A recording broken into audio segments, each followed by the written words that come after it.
ఓం శాంతి.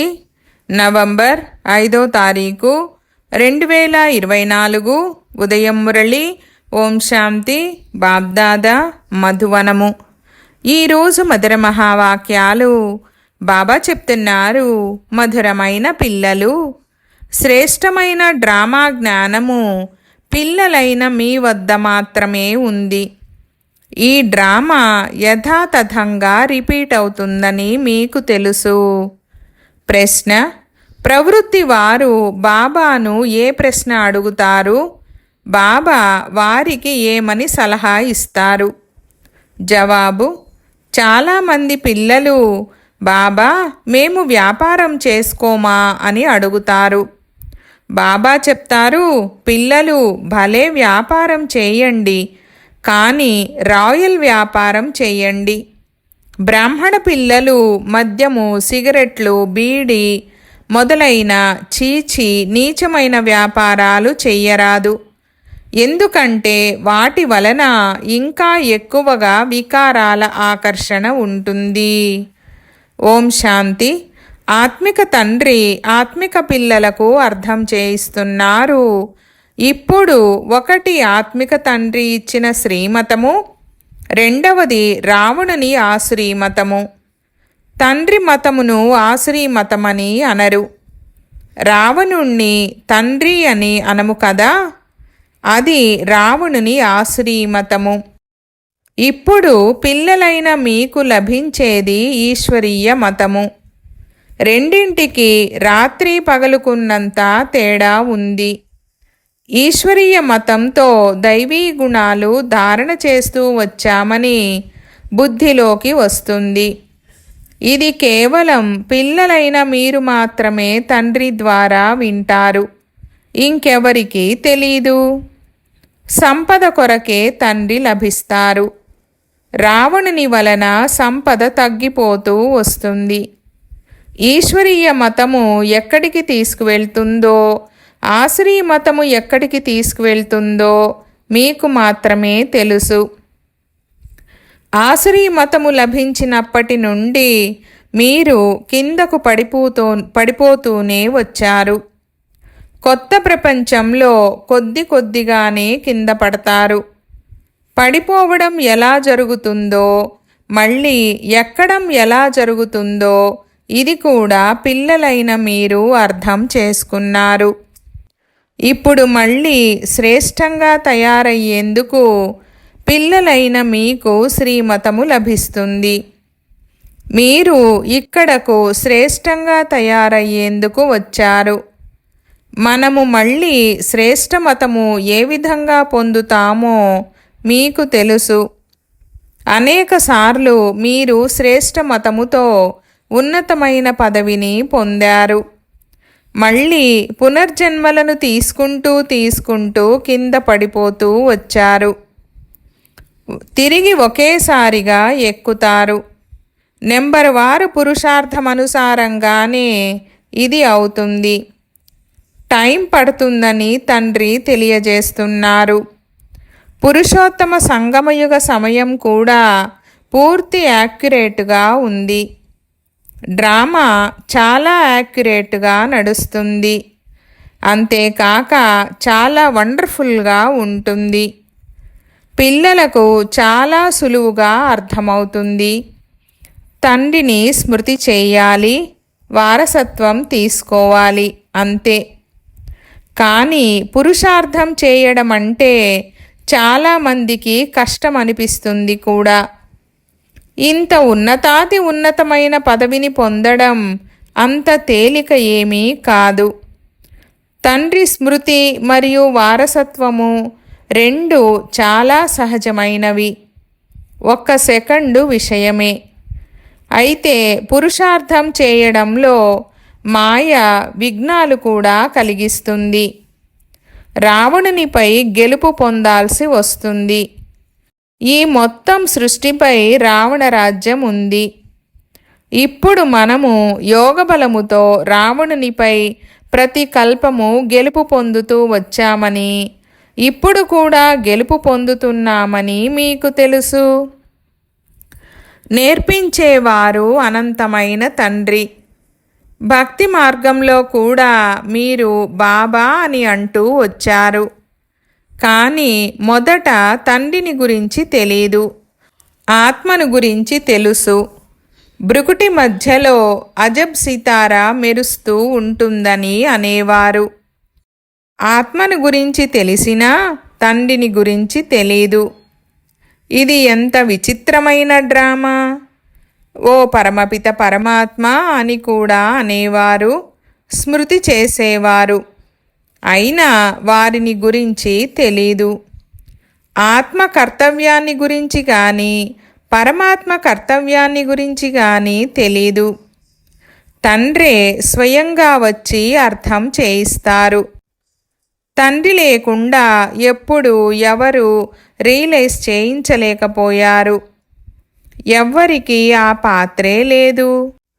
ఈశ్వరీయ సాంప్రదాయము, ఆసురీ సాంప్రదాయము, దైవీ సాంప్రదాయమని గాయనం కూడా ఉంది. చాలా సహజంగా ఉంది. కానీ ఈ విషయాలు గుర్తుండాలి. ఇందులోనే మాయ విఘ్నాలను కలుగజేస్తుంది, మరపింపజేస్తుంది. తండ్రి చెప్తున్నారు, నెంబరువారు పురుషార్థానుసారం స్మృతి చెయ్యగా డ్రామా అంతమవుతుంది, అనగా పాత ప్రపంచం అంతమవుతుంది. అప్పుడు నెంబరువారి పురుషార్థానుసారం రాజధాని స్థాపన అవ్వనే అవుతుంది. శాస్త్రాలతో ఈ విషయం ఎవ్వరూ అర్థం చేసుకోలేరు. గీత మొదలైన వాటిని ఇతడు కూడా చాలా చదివాడు కదా. ఇప్పుడు వీటికి ఏ విలువ లేదని తండ్రి చెప్తున్నారు. కానీ భక్తిలో చాలా కర్ణరసం లభిస్తుంది కనుక వదిలిపెట్టరు. ఆధారమంతా పురుషార్థం పైన ఉందని మీకు తెలుసు. కొంతమంది వ్యాపారాలు రాయల్గా ఉంటాయి, కొంతమంది వ్యాపారాలు చీచీగా ఉంటాయి. మద్యము, సిగరెట్టు, బీడి మొదలైనవి అమ్ముతూ ఉంటారు. ఈ వ్యాపారాలు చాలా చెడ్డవి. మద్యం అన్ని వికారాలను ఆకర్షిస్తుంది. ఎవరినైనా మద్యం తాగేవానిగా చేసే ఈ వ్యాపారం మంచిది కాదు. యుక్తితో ఈ వ్యాపారం చేంజ్ చేసుకోమని తండ్రి సలహా ఇస్తారు. లేకుంటే ఉన్నతమైన పదవిని పొందలేరు. తండ్రి అర్థం చేయిస్తున్నారు, అవినాశి జ్ఞానరత్నాల వ్యాపారంలో తప్ప ఈ అన్ని వ్యాపారాలలో నష్టమే ఉంది. భలే ఇతడు వజ్రాల వ్యాపారం చేసేవాడు, కానీ లాభమైతే ఏమీ కలుగలేదు కదా. అయితే లక్షాధికారిగా అయ్యాడు. ఈ వ్యాపారంతో ఏమవుతారు? బాబా ఉత్తరాలలో కూడా పదమాపదం భాగ్యశాలి అని ఎప్పుడూ రాస్తుంటారు. అది కూడా 21 జన్మలకు అవుతారు. బాబా చెప్పేది సరైనదేనని మీకు కూడా తెలుసు. మనమే ఈ దేవీ దేవతలుగా ఉండేవారము. మళ్ళీ చక్రములో తిరిగి తిరిగి కిందకు వచ్చాము. సృష్టి ఆది మధ్యాంతములు కూడా తెలుసుకున్నారు. నాలెడ్జ్ అయితే తండ్రి ద్వారా లభించింది, కానీ దైవీ గుణాలు కూడా ధారణ చెయ్యాలి. మాలో ఎటువంటి ఆసురీ గుణము లేదు కదా అని తమను తాము పరిశీలించుకోవాలి. నేను నా ఈ శరీరమనే ఇంటిని అద్దెకు ఇచ్చానని ఈ బాబాకు కూడా తెలుసు. ఇది ఇల్లే కదా, ఇందులో ఆత్మ ఉంటుంది. భగవంతునికి నేను నా ఇల్లు అద్దెకు ఇచ్చానని నాకు చాలా గర్వంగా ఉంటుంది. డ్రామా ప్లాన్ అనుసారం ఇక ఎవ్వరి ఇల్లు వారు తీసుకోరు. కల్పకల్పము ఈ ఇల్లే తీసుకోవాల్సి ఉంటుంది. ఇతనికైతే సంతోషంగా ఉంటుంది కదా. అయితే హంగామా కూడా ఎంత జరిగింది. ఈ బాబా హాస్యానికి అప్పుడప్పుడు బాబాతో, బాబా తమకు రథంగా అయినందున నేనిన్ని తిట్లు తినవలసి వస్తోందని అనేవాడు. అప్పుడు తండ్రి, అందరికంటే ఎక్కువ తిట్లు నాకు లభించాయి, ఇప్పుడు నీ వంతు వచ్చిందని అంటారు. బ్రహ్మకు ఎప్పుడూ తిట్లు లభించలేదు, ఇప్పుడా వంతు వచ్చింది. రథం ఇచ్చినందున తండ్రి నుండి తప్పకుండా సహాయం కూడా లభిస్తుంది కదా. అయినా బాబా అంటారు, తండ్రిని నిరంతరం స్మృతి చేయండి. ఇందులో పిల్లలైన మీరు ఇతని కంటే ఎక్కువ వేగంగా వెళ్ళగలరు. ఎందుకంటే ఇతనిపై చాలా బాధ్యతలున్నాయి. భలే డ్రామా అంటూ వదిలేస్తారు, అయినా కొన్ని సంకల్పాలు తప్పకుండా నడుస్తాయి. ప్రభావం తప్పక పడుతుంది, బాధ కలుగుతుంది. వీరు పాపం మంచి సర్వీస్ చేసేవారు, సాంగత్య దోషంతో చెడిపోయారు. ఎంత డిస్సర్వీస్ జరుగుతుంది. ఎలాంటి పనులు చేస్తారంటే కోపం, బాధ వచ్చేస్తుంది. ఆ సమయంలో ఇది కూడా డ్రామాలో తయారు చేయబడి ఉందని భావించరు. తర్వాత ఇది డ్రామాలో ఉంది కదా అని ఆలోచన వస్తుంది. మాయ స్థితిని పాడు చేయడంతో చాలా డిస్సర్వీస్ జరిగిపోతుంది. ఎంతమంది అబలలు మొదలైన వారిపై అత్యాచారాలు జరుగుతున్నాయి. ఇక్కడైతే పిల్లలే ఎంత డిస్సర్వీస్ చేస్తారు, ఉల్టా సుల్టాగా మాట్లాడతారు. ఇప్పుడు తండ్రి ఏం వినిపిస్తున్నారో పిల్లలకు తెలుసు. శాస్త్రాలు మొదలైనవేవి వినిపించరు. ఇప్పుడు మనము శ్రీమతముతో ఎంత శ్రేష్టంగా తయారవుతాము, ఆసురీ మతముతో ఎంత భ్రష్టులుగా అయ్యాము. టైం పడుతుంది కదా. మాయతో యుద్ధం నడుస్తూ ఉంటుంది. ఇప్పుడు మనకు తప్పకుండా విజయం లభిస్తుంది. శాంతిధామము, సుఖధామాలపై విజయం మనదే అని మీకు తెలుసు. కల్పకల్పము మనం విజయం పొందుతూ వచ్చాము. ఈ పురుషోత్తమ సంగమయుగంలోనే స్థాపన మరియు వినాశనం జరుగుతాయి. ఇది మొత్తం వివరంగా మీ బుద్ధిలో ఉంది. ఖచ్చితంగా తండ్రి మన ద్వారా స్థాపన చేయిస్తున్నారు. మళ్ళీ మనమే రాజ్యపాలన చేస్తాము. బాబాకు థ్యాంక్స్ కూడా చెప్పరు. ఇది కూడా డ్రామాలో ఉందని తండ్రి అంటారు. నేను కూడా ఈ డ్రామాలో పాత్రధారిని. డ్రామాలో అందరి పాత్ర రచింపబడి ఉంది. శివబాబాకు కూడా పాత్ర ఉంది, నా పాత్ర కూడా ఉంది. థ్యాంక్స్ చెప్పే పనే లేదు. శివబాబా అంటారు, ఇంకెవ్వరూ ఇవ్వలేని శ్రీమతం నేను మీకు ఇచ్చి మార్గాన్ని తెలియజేస్తాను. సతోప్రధాన కొత్త ప్రపంచం స్వర్గం ఉండేది కదా అని ఎవరు వచ్చినా చెప్పండి. ఈ పాత ప్రపంచాన్ని తమోప్రధాన ప్రపంచమని అంటారు. మళ్ళీ సతోప్రధానంగా అయ్యేందుకు దైవీ గుణాలు ధారణ చెయ్యాలి. తండ్రిని స్మృతి చెయ్యాలి. మన్మనాభవ మధ్యాజీభవ అనే మంత్రం అంతే. నేను సుప్రీం గురువునని కూడా చెప్తున్నారు. పిల్లలైన మీరిప్పుడు స్మృతి యాత్రతో సృష్టి మొత్తాన్ని సద్గతికి చేరుస్తారు. జగద్గురువు ఒక్క శివబాబాయే. వారు మీకు కూడా శ్రీమతాన్ని ఇస్తారు. ప్రతి 5000 సంవత్సరాల తర్వాత మనకు ఈ శ్రీమతం లభించిందని మీకు తెలుసు.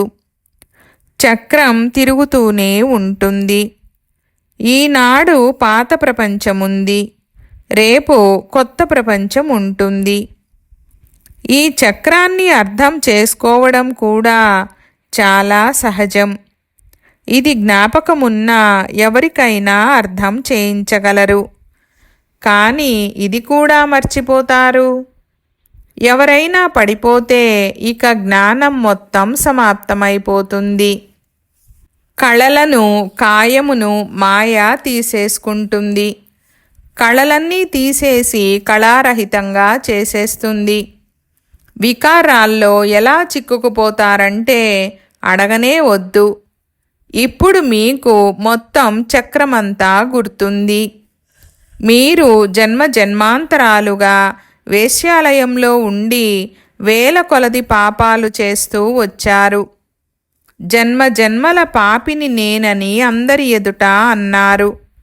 మనమే మొదట పుణ్యాత్మలుగా ఉండేవారము, తరువాత పాపాత్ములుగా అయ్యాము. ఇప్పుడు మళ్ళీ పుణ్యాత్ములుగా అవుతాము. ఈ జ్ఞానము పిల్లలైన మీకు లభిస్తోంది. మళ్ళీ ఈ జ్ఞానాన్ని ఇతరులకు చెప్పి తమ సమానంగా తయారు చేస్తారు. గృహస్థ వ్యవహారంలో ఉండడం వలన తేడా అయితే ఉంటుంది కదా. మీరు అర్థం చేసుకున్నంతగా వారు అర్థం చేసుకోలేరు, కానీ అందరూ వదిలేయలేరు. తండ్రి స్వయంగా చెప్తారు, గృహస్థ వ్యవహారములో ఉంటూ కమలపుష్ప సమానంగా అవ్వాలి. అందరూ వదిలేసి వస్తే ఇంతమంది ఎక్కడ కూర్చుంటారు? తండ్రి నాలెడ్జ్ఫుల్. వారు శాస్త్రాలు మొదలైనవేవి చదవరు. ఇతడు శాస్త్రాలు మొదలైనవి చదివాడు. నన్నైతే ఫాదర్ ఈజ్ నాలెడ్జ్ఫుల్ అని అంటారు. తండ్రి వద్ద ఏ జ్ఞానముందో కూడా ఈ మనుషులకు తెలీదు. ఇప్పుడు సృష్టి ఆది మధ్య అంత్యముల మొత్తం నాలెడ్జ్ అంతా మీకు ఉంది. ఈ భక్తి మార్గ శాస్త్రాలు అనాదిగా ఉన్నాయని మీరు తెలుసుకున్నారు. భక్తి మార్గంలో ఈ శాస్త్రాలు కూడా తప్పకుండా వెలువడతాయి. పర్వతం విరిగిపోతే మళ్ళీ ఎలా తయారవుతుందని అంటారు, కానీ ఇది డ్రామాయే కదా. శాస్త్రాలు మొదలైనవన్నీ సమాప్తమైపోతాయి. మళ్ళీ సమయం వచ్చినప్పుడు అవే తయారవుతాయి. మనము మొదట శివపూజ చేస్తాము. శివుని భక్తి ఏ విధంగా చేయబడుతుందో, ఎన్ని శ్లోకాలు మొదలైనవి పాడతారో కూడా శాస్త్రాలలో ఉంటుంది కదా. మీరు కేవలం స్మృతి చేస్తారు. శివబాబా జ్ఞానసాగరులు. వారిప్పుడు మనకు జ్ఞానాన్ని ఇస్తున్నారు. ఈ సృష్టి చక్రం ఎలా తిరుగుతుందో తండ్రి మీకు అర్థం చేయించారు. శాస్త్రాలలో ఎంత పెద్ద బడాయిలు రాశారంటే అవి ఎప్పుడు గుర్తు కూడా రావు. అనంతమైన తండ్రి చదివిస్తున్నారని పిల్లలైన మీ ఆంతరికంలో ఎంత ఖుషి ఉండాలి. Student life is the best అని మహిమ చేస్తారు. భగవాను వాచ, నేను మిమ్మల్ని రాజాధిరాజులుగా చేస్తాను. ఇక ఏ శాస్త్రాలలోనూ ఈ విషయాలు లేవు. ఇదే ఉన్నతాతి ఉన్నతమైన ప్రాప్తి. వాస్తవానికి అందరికీ సద్గతినిచ్చే గురువు ఒక్కరే. భలే స్థాపన చేయువారిని కూడా గురువు అనవచ్చు, కానీ సద్గతినిచ్చేవారే గురువు. వీరైతే తమ వెనుక అందరినీ పాత్ర చేసేందుకు తీసుకెళ్లరు. వాపస్ తీసుకెళ్లేందుకు మార్గాన్ని తెలియజేస్తారు. శివుని ఊరేగింపే కీర్తింపబడుతోంది, మరి ఏ ఇతర గురువులది కాదు. మనుష్యులైతే శివశంకరులను కలిపేశారు. ఆ సూక్ష్మవతనవాసి ఎక్కడా, ఆ మూలవతనవాసి ఎక్కడా? ఇద్దరూ ఒకటే ఎలా అవుతారు? భక్తి మార్గంలో ఇలా రాసేశారు. బ్రహ్మ, విష్ణు, శంకరులు ముగ్గురు పిల్లలు కదా. బ్రహ్మ గురించి కూడా మీరు అర్థం చేయించగలరు. వీరిని దత్తత చేసుకోవడం వలన ఇతడు శివబాబా పుత్రునిగా అయ్యాడు కదా. తండ్రి ఉన్నతాతి ఉన్నతమైన వారు. పోతే ఇతడు వారి రచన. ఇవి ఎంతో అర్థం చేసుకోవాల్సిన విషయాలు. మంచిది. मीठे मीठे सिकीलते बच्चों प्रति माता पिता बाप दादा का याद प्यार और गुड मॉर्निंग. रूहानी बाप की रूहानी बच्चों को नमस्ते. हम रूहानी बच्चों की रूहानी बाप दादा को याद प्यार गुड मॉर्निंग और నమస్తే నమస్తే బాబా నమస్తే. ధారణ కొరకు ముఖ్య సారము. 1వ పాయింట్. అవినాశి జ్ఞానరత్నాల వ్యాపారం చేసి 21 జన్మలకు పదమాపదం భాగ్యశాలురుగా అవ్వాలి. మాలో ఎటువంటి ఆశ్రీ గుణము లేదు కదా. మేము వికారాలు ఉత్పత్తి అయ్యే ఏ వ్యాపారము చేయడం లేదు కదా అని మిమ్మల్ని మీరు పరిశీలించుకోవాలి.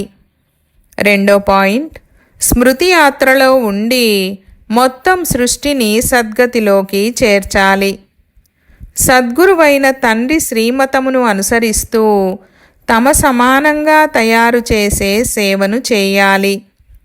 మాయ ఎప్పుడు కళారహితంగా తయారు చేయకుండా గమనముంచాలి. వరదానము. చెడులో కూడా మంచిని అనుభవం చేసే నిశ్చయ బుద్ధి నిశ్చింత చక్రవర్తి భవ. వివరణ. సదా ఈ స్లోగనే గుర్తుండాలి. జరిగిపోయింది మంచిదే, ఇప్పుడు జరుగుతూ ఉండేది మంచిదే, ఇక ముందు కూడా మంచే జరుగుతుంది. చెడును చెడు రూపంలో చూడరాదు, కానీ చెడులో కూడా మంచినే అనుభవం చేయాలి. చెడు నుంచి కూడా పాఠము నేర్చుకోవాలి. ఏ విషయం వచ్చినా ఏమవుతుంది అనే సంకల్పము రాకూడదు, కానీ వెంటనే మంచే జరుగుతుంది, మంచే జరిగిందని రావాలి. ఎక్కడ మంచి ఉంటుందో అక్కడ సదా చింతలేని చక్రవర్తులుగా ఉంటారు. నిశ్చయ బుద్ధి అంటేనే చింతలేని చక్రవర్తి. స్లోగన్. ఎవరైతే స్వయానికి లేక ఇతరులకు గౌరవమిస్తారో వారి రికార్డు సదా బాగుంటుంది. ఓం శాంతి.